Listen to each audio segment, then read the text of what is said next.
Sorry. I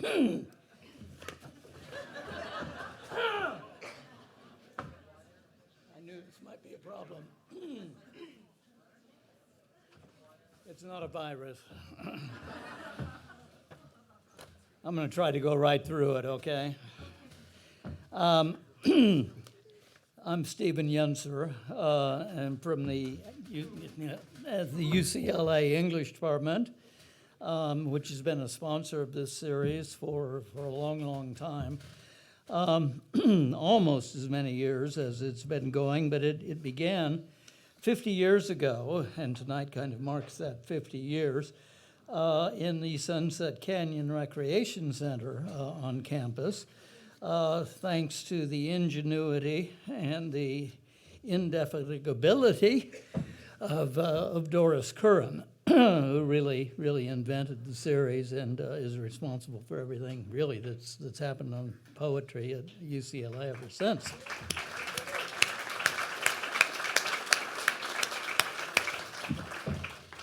Thank you. And what happens these days is really in the bailiwick of Claudia Bester, who runs all the programs at the Hammer somehow, 350 of them a year or something. You know, so she's something. She only has two hands. I don't know how she does it. You're a great audience. Thank you. So this is 50 years right now, or we're going to call it that. It's a little fuzzy. But it's fortuitous, I think, that this is 50 years for us. How so, you ask? Well, the series began in the heyday of the American Indian movement, AIM. And as many of you know, the movement was founded in 1968. And before long, the movement had occupied Alcatraz for a time, and then went on the next year to raise a ruckus at Mount Rushmore, which is, of course, in ancient sacred Lakota territory in South Dakota. Then in 1972, they sponsored the Trail of Broken Treaties Caravan, which went cross-country from San Francisco to Washington, D.C., and it was made up of vans and, VW Bugs and motorcycles and I think anything else that they could get to roll them over in protest. But we might locate the center of all that activity on Thanksgiving Day in 1970, so that'd be 50 years for that too, when, as the ceremony honoring the, too many numbers here, 350th anniversary of the Pilgrim's Landing at Plymouth Rock, the Indian movement captured the replica of the Mayflower, which was on display up the road in Boston, and so that was a huge event. I see that did I leave something out? I think I probably did. I left out maybe half intentionally the tragic takeover of Wounded Knee in the middle of all that. But anyway, now it has been 50 years since that Thanksgiving. Or the first National Day of Mourning, as some Native Americans like to call it. So we can have tonight a kind of double semi-centennial, and to mark the occasion, we're delighted to be lucky enough to have with us the first Native American poet laureate, Joy Harjo.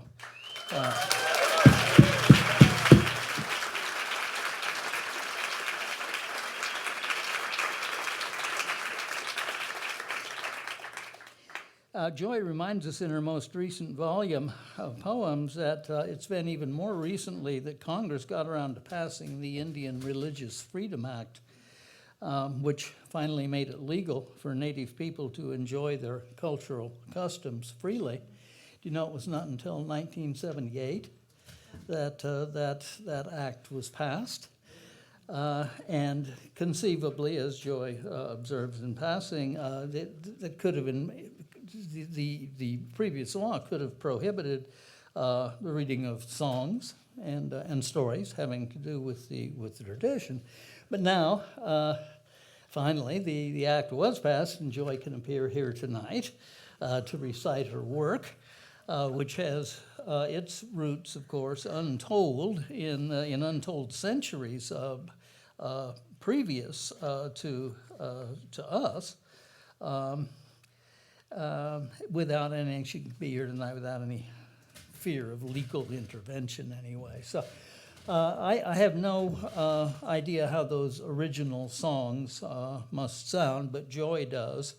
And on the evidence of her own work in English, I'd have to guess that these songs were direct and emotive, and must have involved some improvisation, must have invited immediate assent and even participation. They must have something in common, I think, with jazz. The invention, if I mean that's not the right word, since it didn't come about that way, but the beginning of jazz, which of course is the product of another essential and long disenfranchised American culture. And jazz is the other art that Joy, and other art anyway, that Joy practices, and maybe we'll get to hear a bit tonight, I don't know. At least partly because her grandmother played the saxophone back around 1900. Joy has her own bear cannon, as some people call that instrument. I don't know if she has it tonight, but I saw that she had something that makes noise with her. And she writes in American Sunrise, she says, "The saxophone is so human, its tendency is to be rowdy, edgy, talk too loud, bump into people, say the wrong words at the wrong time. But then," and she's continuing, "you take a breath all the way from the center of the earth and blow. All that heartache," and she must have in mind her Indian heritage as well as African-American history, all African-American history, all that heartache, she said, is forgiven. All that love we humans carry makes a sweet, deep sound, and we fly a little. I should just stop there, but I'm going to take it one step further and quote another wonderful Midwestern American poet, Howard Nemeroff, who wrote once, "The greatest poetry sees clearly and says plainly the wickedness and terror and beauty of the world, while at the same time humming to itself so that we overhear rather than hear, all will be well." Joy Harjo.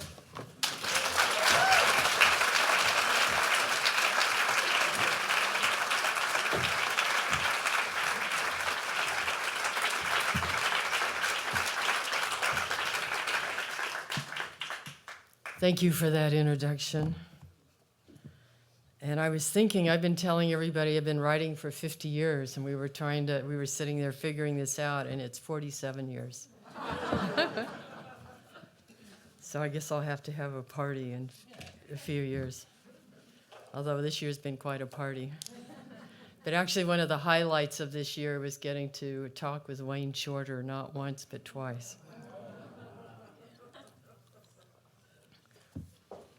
Yeah. So I want to start with a song to acknowledge the original people of these lands, the Tongva, and there are other groups, I'm sure, but I know them. And because they're still here and still present, we're not in the past tense. In fact, I'm going to meet with a young Tongva poet tomorrow in Irvine, I think tomorrow morning. I don't know where I'll be after. Yeah. So, but we're very present. and to honor the keepers of the land. You may not know that, I mean, you have such incredible plants, and I did spend a few years here, and yet, you know, Los Angeles, this big metropolis, is gigantic, and what I liked about it are all the small communities, but there are plants, you know, there's the desert plants, and then there's the plants that are always making themselves known, like the orange, that smell of orange I associate with ocean all mixed in together.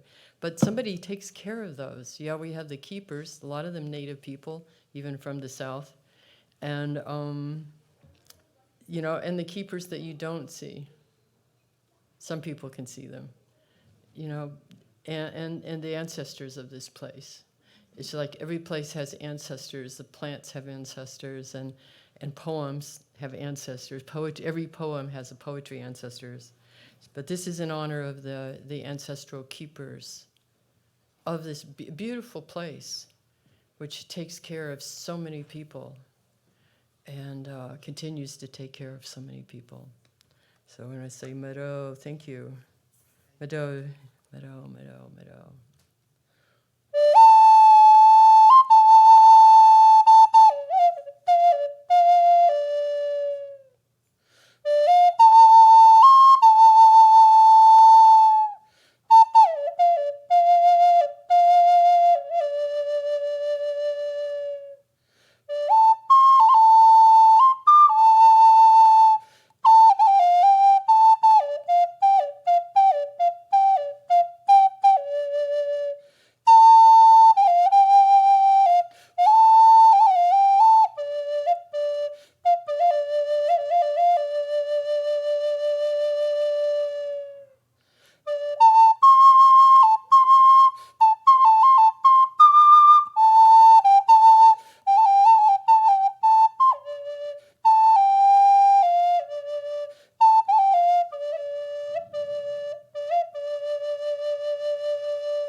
Because of the introduction, I am going to start with a poem that I hadn't planned on starting with, because I started writing poetry out of Native rights movements. I was a student at the University of New Mexico, and part of the Kiva Club, which was the Native Student Club, it was set up as a social organization, and then we quickly became kind of the central station for justice for Native peoples in our communities, you know, which were all around New Mexico, and then it includes Oklahoma.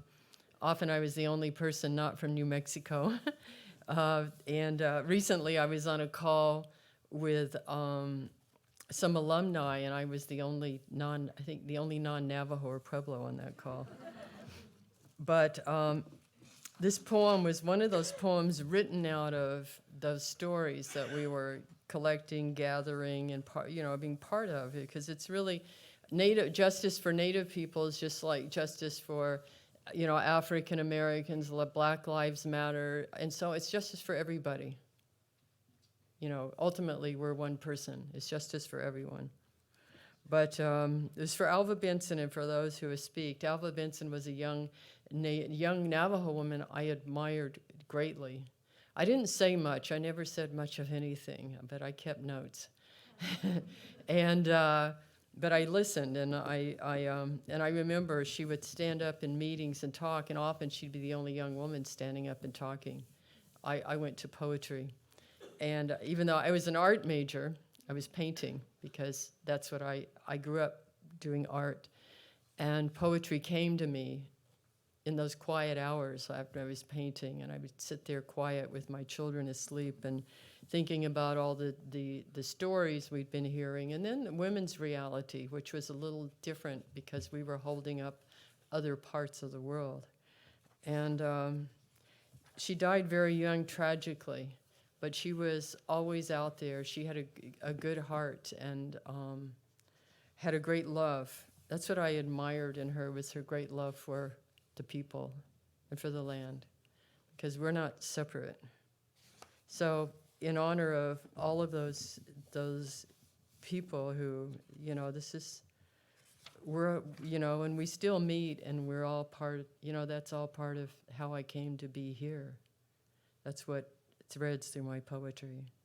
Also, when I started writing poetry, I was studying Navajo, and I actually got pretty good in it. I started dreaming in Navajo language. But that language, and I'm learning my own Muskogee language, but that language being there wasn't just English, but it was also that Navajo that became part of the beginnings of my poetry. For Alva Benson and for those who have learned to speak. And the ground spoke when she was born. Her mother heard it. In Navajo, she answered as she squatted down against the earth to give birth. It was now when it happened, now giving birth to itself again and again between the legs of women. Or maybe it was the Indian hospital in Gallup. The ground still spoke beneath mortar and concrete. She strained against the metal stirrups, and they tied her hands down because she still spoke with them when they muffled her screams. But her body went on talking, and the child was born into their hands, and the child learned to speak both voices. She grew up talking in Navajo and English and watched the earth around her shift and change, with the people in the towns and in the cities learning not to hear the ground as it spun around beneath them. She learned to speak for the ground, the voice coming through her like roots that have long hungered for water. Her own daughter was born like she had been in either place or all places, so she could leap into the sound she had always heard, a voice like water, like the gods weaving against sundown in a scarlet light. The child now hears names in her sleep. They change into other names and into others. It is the ground murmuring, and Mount St. Helens erupts as the harmonic motion of a child turning inside her mother's belly, waiting to be born to begin another time. And we go on, keep giving birth, and watch ourselves die over and over. And the ground spinning beneath us goes on talking. It's certainly talking now.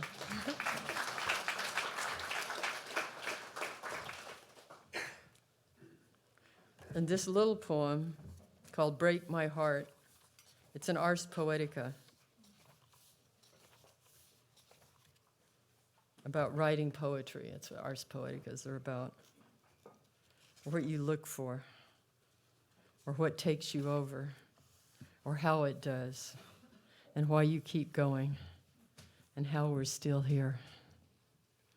Break my heart. There are always flowers, love cries, or blood. Someone is always leaving by exile, death, or heartbreak. The heart is a fist. It pockets prayer or holds rage. It's a timekeeper, a music maker, or backstreet truth teller. Baby, baby, baby. You can't say what's been said before, even though words are creatures of habit. You cannot force poetry with a ruler or jail it at a desk. Mystery is blind, but wills you to untie the cloth in eternity. Police with their guns cannot enter here to move us off our lands. History will always find you and wrap you in its 1,000 arms. Someone will lift from the earth without wings. Another will fall from the sky through the knots of a tree. Chaos is primordial. All words have roots here. You will never sleep again, though you will never stop dreaming. The end can only follow the beginning, and it will zigzag through time, governments, and lovers. Be who you are, even if it kills you. It will, over and over again, even as you live. Break my heart. Why don't you?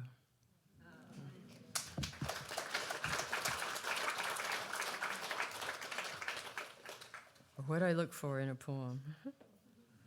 I'm going to read a Los Angeles poem. I was here a few years. I was always in and out going somewhere. I actually commuted to Honolulu, too, while I was here for a while. That's when you could get those real cheap passes for $1,700 unlimited seats on between Los Angeles and Honolulu. It's not like that anymore. But I wound up living on a strange place, right off Hollywood Boulevard for a while. So I'll read these two poems.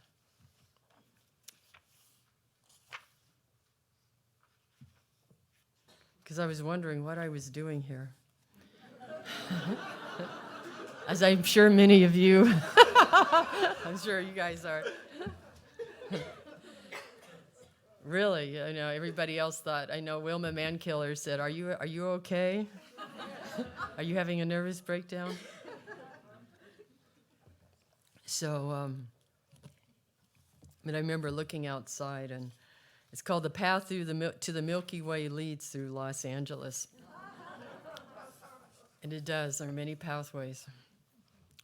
There are strangers above me, below me, and all around me, and we are all strange in this place of recent invention. The city name for angels appears naked and stripped of anything resembling the shaking of turtle shells, the songs of human voices on a summer night outside Okmulgee. Yet it's perpetually summer here and beautiful. The shimmer of gods is easier to perceive at sunrise or dusk. When those who remember us here in the illusion of the marketplace turn toward the changing of the sun and say our names, we matter to somebody. We must matter to the strange God who imagines us as we revolve together in the dark sky on the path to the Milky Way. We can't easily see that starry road from the perspective of the crossing of boulevards, can't hear it in the whine of civilization or taste the minerals of planets and hamburgers. But we can buy a map of the stars' homes, dial a tone for dangerous love, choose from several brands of water or a hiss of oxygen for gentle rejuvenation. Everyone knows you can't buy love, but you can still sell your soul for less than a song to a stranger who will sell it to someone else for a profit until you're owned by a company of strangers in this city of getting strange and stranger. I'd rather understand how to sing from a crow who was never good at singing, or much of anything but finding gold in the trash of humans. So what are we doing here, I ask, Crow parading on the edge of falling that hangs over this precarious city. Crow just laughs and says, wait, and see. And I am waiting and not seeing anything, not just yet. But like Crow, I collect the shine of anything beautiful I can find.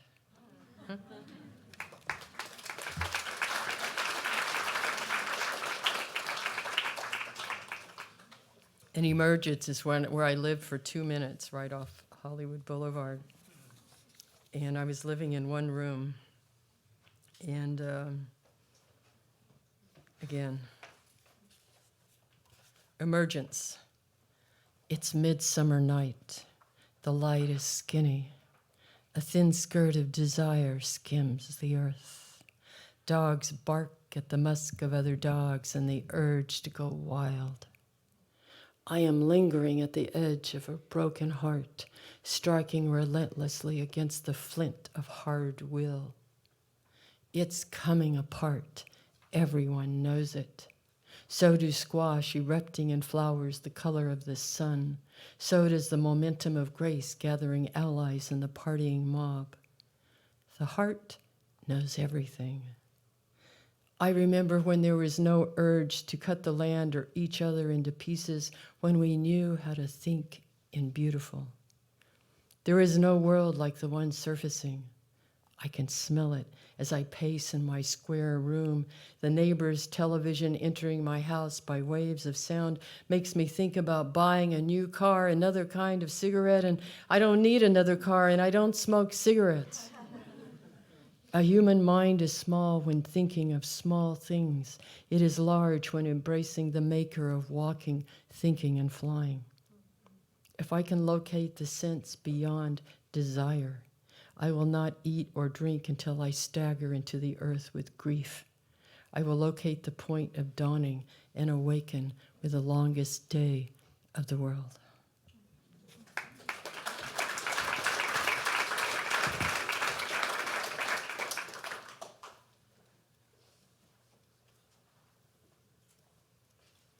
So this is a Muskogee rabbit story. It's contemporary. I was thinking I have another poem about being held up over at, what's the name of that park? I was, about being held up, and I realized later, I wrote in the poem, but I realized later, and it makes me think about, sometimes we have people who pass and we wonder about how they suffered. But I had a gun up against my head, and I was very careful because I knew I could die at any moment. What was interesting is that at that moment, the reality split, and I realized that I was taken out of my body. And so that helped me. It's funny, it's been years, and I come back to that, and I realize, okay, that helps me to think about that. Anyway, that's just a little side note, and I'm not even reading that poem. Anyway, this is a Muskogee. I'm a member of the Muskogee Creek Nation. Joy Harjo, Chifkados, and Chao Chifkados. And then I'm also a member of Ogiabova Ceremonial Ground, or in English, it's Hickory Ground. And Chofi, or rabbit, stories are common. And we all have trickster figures. Out more in the Southwest, it was Coyote. And then you guys know about Wile E. Coyote, and even Bugs Bunny, another trickster figure, rabbit. And but we have clowns too. We have clown figures. There are jesters and so on in every society, because they remind us of the worst part of ours, the lessons we need to learn. And you often find them. You often find the tricksters sitting somewhere near the seat of power. And they often are there because people who hold power need to be reminded, because it's easy when you're holding power to start to think that it belongs to you and it's about you, but that's not how it works. If you have we all have some kind of power, it is given to you to share. But sometimes people who have amassed great power forget that. And then in the strangest of times, the tricksters wind up sitting in the seat of power. This is called, okay. Rabbit is up to tricks. In a world long before this one, there was enough for everyone until somebody got out of line. We heard it was Rabbit, fooling around with clay in the wind. Everybody was tired of his tricks and no one would play with him, and he was lonely in this world. So Rabbit thought to make a person. And when he blew into the mouth of that crude figure to see what would happen, the clay man stood up. Rabbit showed the clay man how to steal a chicken. The clay man obeyed. Then he showed him how to steal corn, and the clay man obeyed. Then he showed him how to steal someone else's wife, and that clay man obeyed. Rabbit felt important and powerful, and clay man felt important and powerful, and once that clay man started, he could not stop. Once he took that chicken, he wanted all the chickens. Once he took that corn, he wanted all the corn. Once he took that wife, well, he wanted all the wives. He was insatiable. Then he had a taste of gold. He wanted all the gold. Soon it was land or anything else he saw. His wanting only made him want more. Soon it was countries, then it was trade. The wanting infected the earth. We lost track of the purpose and meaning for life. We began to forget our songs, our stories. We could no longer see or hear our ancestors or talk with each other across the kitchen table. Forests were being mowed down all over the world to make more, and Rabbit had no place left to play. Rabbit's trick had backfired. Rabbit tried to call that Clayman back, but when the Clayman wouldn't listen, Rabbit realized he'd made a Clayman with no ears.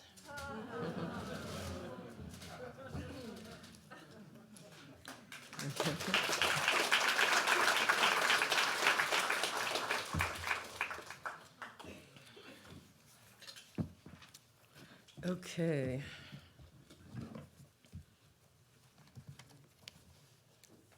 I'm going to read some from my new collection, An American Sunrise. And I opened the book. I took a position, a chair of excellence at University of Tennessee in Knoxville. And partly, my husband is also Muskogee Creek, and we wanted to go run around our homelands and check out places where we know, where our families came from. We had stories, and that's what we did. And I remember when I was in my interview to be hired, I told them, well, my grandfather Manahui used to steal horses here in Knoxville. They hired me anyway. And it was strange to be in a place that not see our people there. That was the strangest thing, to go home and we had stories, and there was even a house that belonged to a grandfather of mine down there in Columbus, Georgia. That had been his house. A lot of people don't think of it. They think that we were sitting at the edge of the woods uncivilized, and then, we weren't doing anything, and so, and they were given the land by God. So it's not how it was. On May 28, 1930, President Andrew Jackson unlawfully signed the Indian Removal Act to force move southeastern peoples from our homelands in the west to the west. We were rounded up with what we could carry. We were forced to leave behind houses, printing presses, stores, cattle, schools, pianos, ceremonial grounds, tribal towns, churches. We witnessed immigrants walking into our homes with their guns, Bibles, household goods, and families, taking what had been ours as we were surrounded by soldiers and driven away like livestock at gunpoint. There were many trails of tears of tribal nations all over the North America, of indigenous peoples who were forcibly removed from their homelands by government forces. The indigenous peoples who are making their way up from the southern hemisphere are a continuation of the Trail of Tears. May we all find a way home.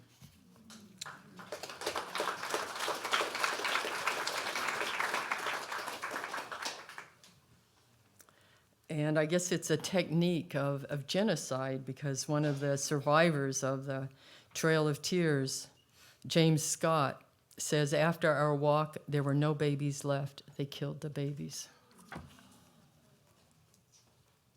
So we carry that. America carries that. We carry that in our body, in our story.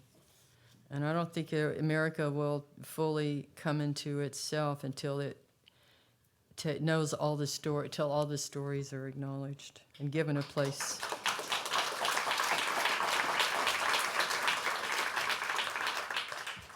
So this poem is a story. It's got a story in it. It's like, we all carry parts of it, and we have to work them out somehow. My way has been through music and poetry and whatever else I write. I'm working on a second memoir right now. I finally got the opening. So once I have the opening, and I have different parts. So, but this is one of those moments. Sometimes the burden is too much. Sometimes the burden of history we've watched it take people down. And this is about one of those times. It's called Running. It's closing time. Violence is my boyfriend with a cross to bear. Hoisted on by the church, he wears it everywhere. There are no female deities in the Trinity. I don't know how I'm going to get out of here, said the flying fish to the tree. Last call. We've had it with history. We who look for vision here, in the Indian and Poetry Bar, somewhere to the left of hell. Now I have to find my way when there's a river to cross and no boat to get me there, when there appears to be no home at all. My father gone, chased by the stepfather's gun. Get out of here. I've found my father at the bar. His ghost, at least some piece of him in this sorry place. The boyfriend's convincing to a crowd. Right now he's the spell of attraction. What tales he tells in the fog of thin hope. I wonder this sad world we've made with enemies' words. The lights quiver like they do when the power's dwindling to a dangling string. It's time to go home. We are herded like stoned cattle, like children for the bombing drill, out the door into the dark street of this old Indian town where there are no Indians anymore. I was afraid of the dark because then I could see everything. The truth with its eyes staring back at me, the mouth of the dark with its shiny moon teeth, no words, just a hiss and a snap. I could hear my heart hurting with my in-the-dark ears. I thought I could take it. Where was the party? It's been a century since we left home with the American soldiers at our backs. The party had long started up in the parking lot. He flew through the dark, broke my stride with a punch. I went down, then came up. I thought I could take being a girl with her heart in her arms. I carried it for justice, for the rights of all Indians. We all had that cross to bear. The old ones followed me, the quiet girl with the long dark hair, the daughter of a warrior who wouldn't give up. I wasn't ready yet to fling free the cross. I ran and I ran through 2 a.m. streets. It was my way of breaking free. I was anything but history. I was the wind.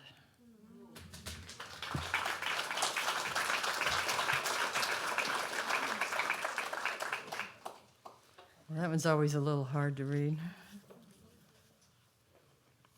So I was in the middle. I knew we were getting ready to leave. We were getting ready to leave south, and the Tennessee River, which was a major roadway for people up through there, and I felt strange because we had come to the homeland, and we weren't there. But then we were there, and now we were leaving a place that people fought so hard.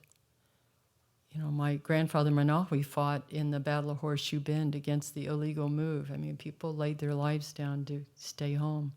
And here we were going to go back. And I thought, what do I do with this? And the last thing I had time to do is write a book of poetry.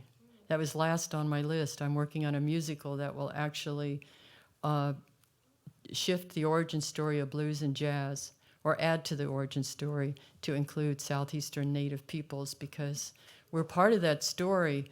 And most people don't know that Congo Square was a Homa or Muskogean village. So you know what happened. Everybody started hanging out and playing music together and setting up booths of food. And, you know, that's how booths of food, all kinds of, that's, you know, we were part of that story. So I always say when I play blues and jazz, I'm playing also Muskogee Creek music. And, you know, it's, because we're part of it. We're part of the story.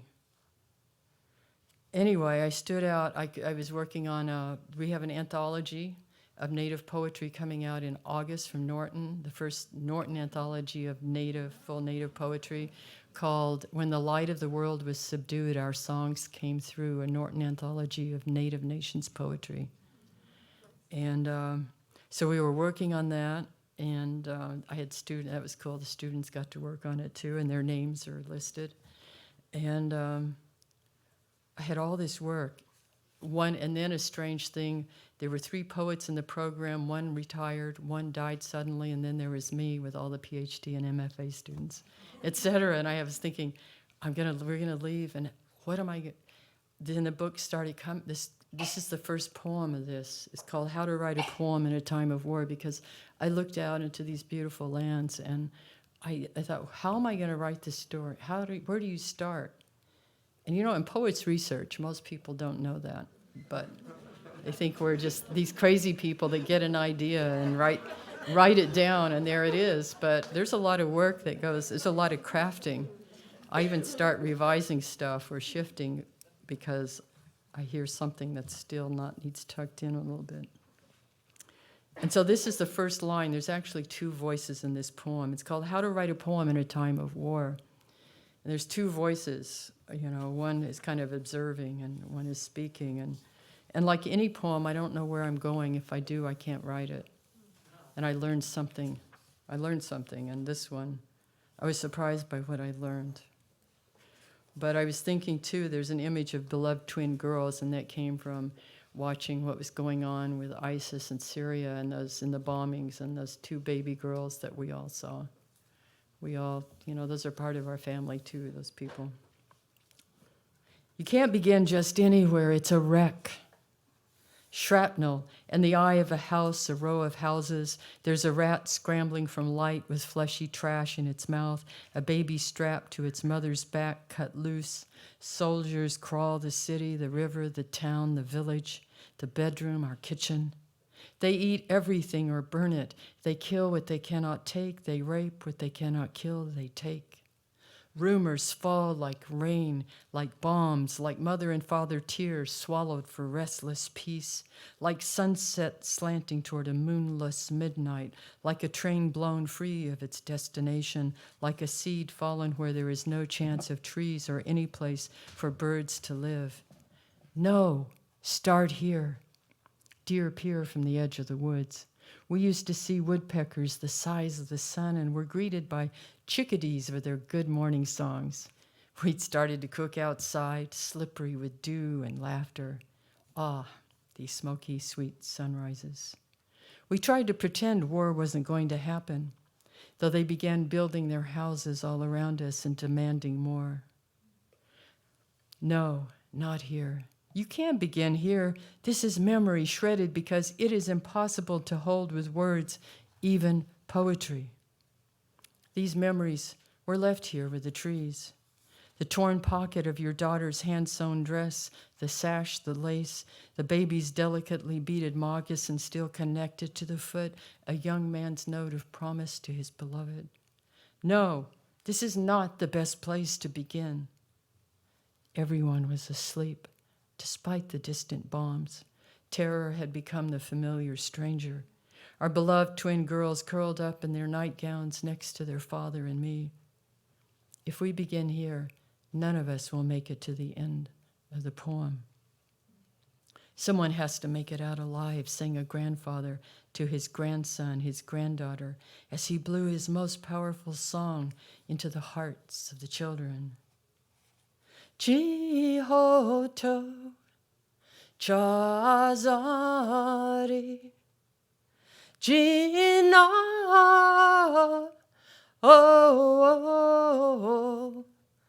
Flakari Momais Komed. There, it would be hidden from the soldiers who would take them miles, rivers, mountains from the naval court place of the origin story. He knew one day, far day, the grandchildren would return generations later over slick highways constructed over old trails, through walls of laws meant to hamper or destroy, over stones bearing libraries of the winds. He sang us back to our home place from which we were stolen in these smoky hills. Awajkan, pe, yakathlis, holwen. Yes, begin here.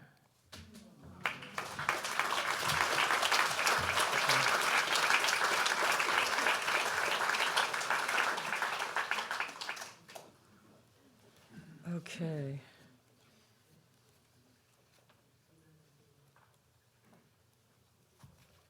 I think I'm going to read this one. I haven't read this one in a while. It's called By the Way. It's a poem for Adrienne Rich. And the New Yorker had to break a rule because they don't allow dedications. That's their policy. But if you take the dedication out of here, it doesn't work.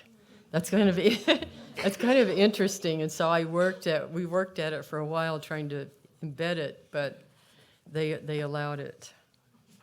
And like I said, we have lots of poetry ancestors and mentors, and I've been lucky. I've had a lot of teachers and mentors in my life, which is sort of where the memoir is going, about the teachers and mentors. And she was one of them. And so I wrote this. I was somewhere outside, not too far from Dulles, somewhere out in there, somewhere at a hotel.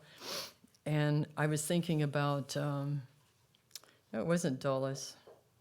Anyway, it was somewhere I was thinking about. I was near where she used to live, I remember, in Massachusetts, and then she moved out to California. So I was thinking about her and missing her in this world, certainly in these times. By the way, so I'm talking to her, as we used to write letters or talk to each other. But I was always intimidated with her. I was always a little intimidated by her and her incredible vision and language, as I should be. By the way, for Adrienne Rich. I've given it time as if time were mine to give. There was a dam larger than Hoover or the president or the patent or the metal creature that sucks up all the dust. Words had to stop and ask permission before crossing over. Oh, sometimes they were wild with the urgency of sweet and leaped. Mostly the rest were kept in the net of swallowed or forbidden language. I want to go back and rewrite all the letters. I lied frequently. No, I was not okay. And neither was James Baldwin, though his essays were perfect spinning platters of comprehension of the fight to assert humanness in a black and white world. That's how blues emerged, by the way. Our spirits needed a way to dance through the heavy mess, the music, a sack that carries the bones of those left alongside the trail of tears when we were forced to leave everything we knew by the way. I constructed an individual life in the so-called civilized world. We all did, far from the trees and plants who had born and fed us. All I wanted was the music, I would tell you now. Within it, what we cannot carry. I talk about then from a hotel room just miles from your home in the east, before you fled on your personal path of tears to the west, that worn-out American dream dogging your steps. You lived on a pedestal for me then, the driven diver who climbed back up from the abyss, Venus on a seashell with a dagger in her hands. I had to look and followed your tracks in the poems cut by suffering, aren't they all? We're in the apocalyptic age of addiction and forgetting. It's worse now. But that dam, I had to tell you, I broke it open stone by stone. It took a saxophone, flowers, and your words had something to do with it. I can't say exactly how. The trajectory wasn't clean, even though it was sure. Does that make sense? Maybe it does only in the precincts of dreams and poetry, not in a country lit for 24 hours a day to keep dreams stuck, turning in a wheel in the houses of money. I read about transcendence, how the light came in through the window of a nearby traveler, and every cell of creation opened its mouth to drink grace. That's what I never told you.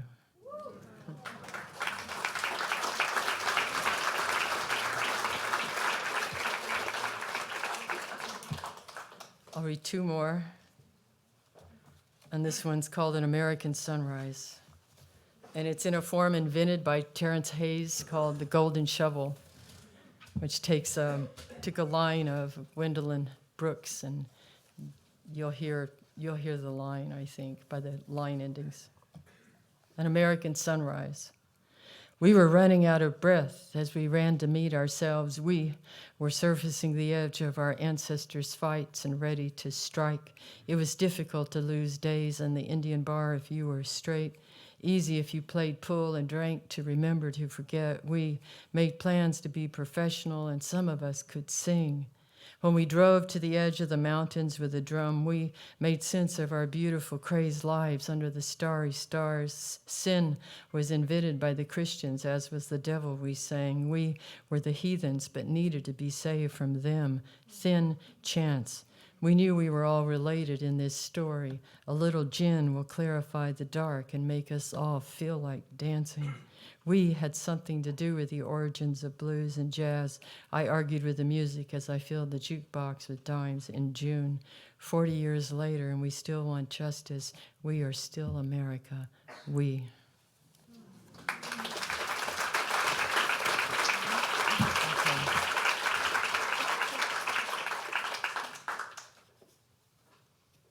So I want to say it's good to be back here. I always loved this place, and to see some old friends, and of course make new ones,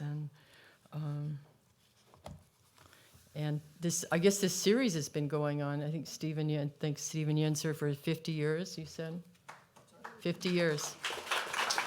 That's pretty good. And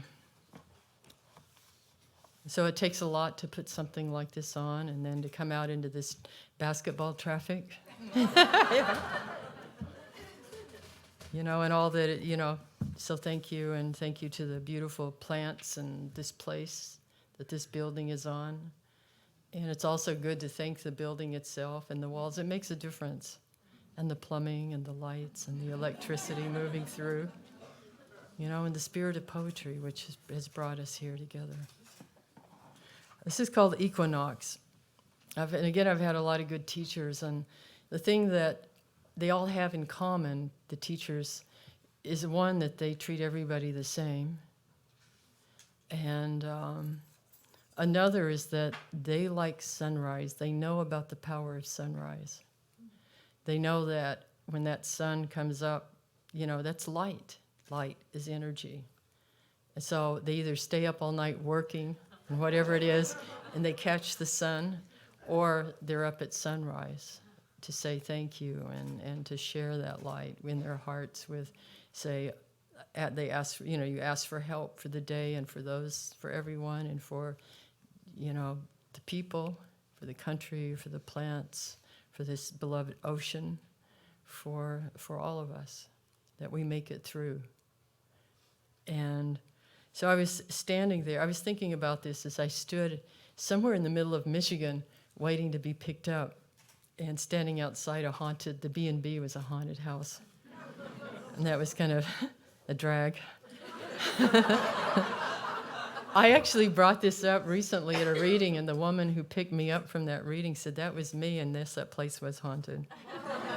And I always wonder, why do people do that? Why do they that's another thing, a rant. Put you in a place they know is haunted. And then they say, well, yeah, we knew it was haunted. Well, then. So I was thinking about that, because I was thinking about how it was equinox and about the balancing going on between the sun and the moon energies. And then I was thinking about, I was watching dusk. I love dusk. And because I was standing there at dusk thinking, well, also there's the other part. At sunrise, you're catching it. There's this movement, to a culmination. And then at sunset, there's a letting go. So those teachers would also say, you stand there and let things go. You catch that movement. It's helpful. It's like catching waves, It's a certain kind of wave that we're all part of. And then you catch that wave and you let things go, and you think, what would happen if every evening at dusk we all let everything go? Let go that, I got myself kind of wrapped up for a moment in something, and let it go. Let go something you knew you should have done but didn't. Let it go. Let go that thing that you're dragging around from 60 years ago. Let go you can say things in poems hold everything. You can hold different kinds of time. You can hold rhythm. You can hold grief. That's why people go to poetry. You can hold what we cannot hold with words.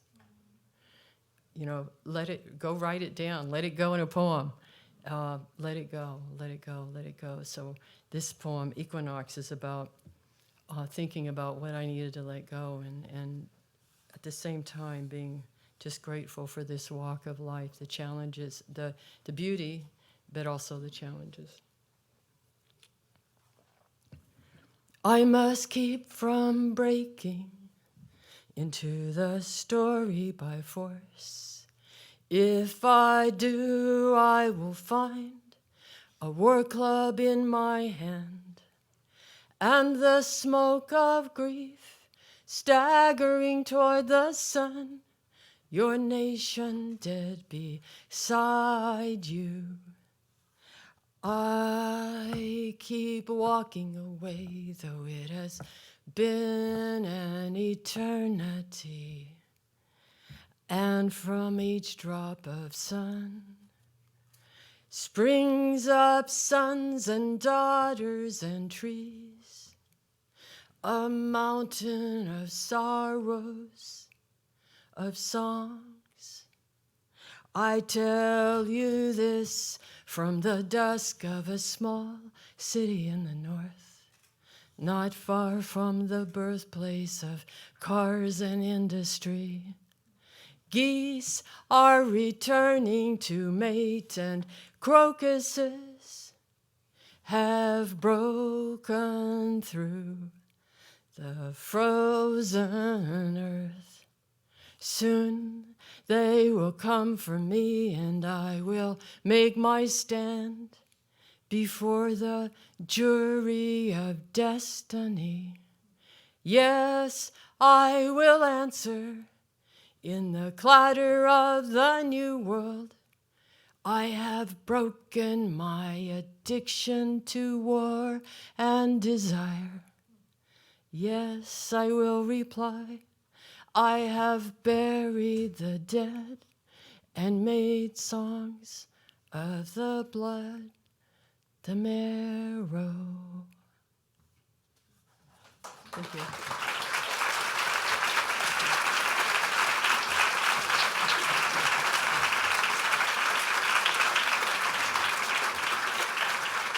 Thank you.